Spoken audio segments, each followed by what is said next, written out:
ఒక్కొక్కసారి న్యాచురల్గానే నీ కాంప్లిమెంట్ ఇవ్వడం అలవాటు లేదు, అయినా నీ భార్య కోసం నేర్చుకోవాలంటే నేర్చుకోవాల్సి వస్తుంది.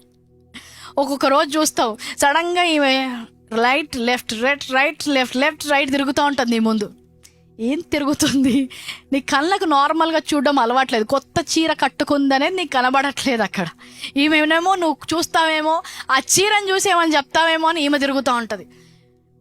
నువ్వేం చేస్తున్నావు? ధ్యానిస్తున్నావు. వాక్యమే ధ్యానిస్తుండొచ్చు, ఆత్మలోనే మాట్లాడుతుండొచ్చు. కానీ ఒకసారి చూసి కొత్త చీర బాగుంది అని ఒక మాట అన్నావంటే ఆ మొహములో వెలుగు చూడండి, ఆ మొహములో ఆనందం చూడండి, ఆ వివాహములో ఉన్న బంధము చూడండి. సో ఎప్పుడైతే ఆ చిన్న చిన్న వాటి మీద ధ్యాస ఉంచరో ఆమెకి ఏమైపోతుంది, ఆ మనసు విరిగిపోవడం మొదలు పెడుతుంది. ఒకరి పట్ల ఒకరి ప్రేమ చల్లారిపోవడం మొదలు పెడుతుంది. కొంతమంది వారి భార్యకి భర్తకి కాంప్లిమెంట్ ఇచ్చి కొన్ని ఇయర్స్ అయిపోయి ఉండొచ్చు. చాలాసార్లు మేము మ్యారేజ్ సెమినార్ చేసినప్పుడు కపుల్స్ని కూర్చోబెడతాం.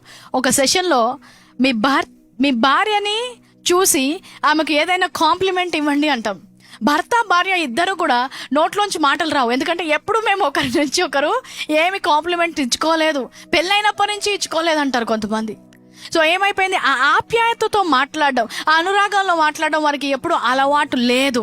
సో అదేమైపోయింది, ఒక బాధ్యత లాగానే అయిపోయింది. వివాహం అంటే మన ఇద్దరం పెళ్లి చేసుకున్నాం, ఇప్పుడు నువ్వు సంపాదించాలి, నేను ఇంట్లో అన్ని చూసుకోవాలి, పిల్లల్ని పెంచాలి, ఇది కావాలి, వివాహం జరగాలి, వారు పెద్దగా అవ్వాలి. వారి వివాహం కూడా అయిపోయింది, అంతా ఏమైపోయింది. ఇప్పుడు వివాహాలు అయిన తర్వాత వీరిద్దరికి ఏం సంబంధం లేని వ్యక్తులుగా మారిపోతారు. కొన్ని సంవత్సరాల తర్వాత అసలు వీరు భార్య భర్తలుగా ఉండడమే వారికి మర్చిపోతారు.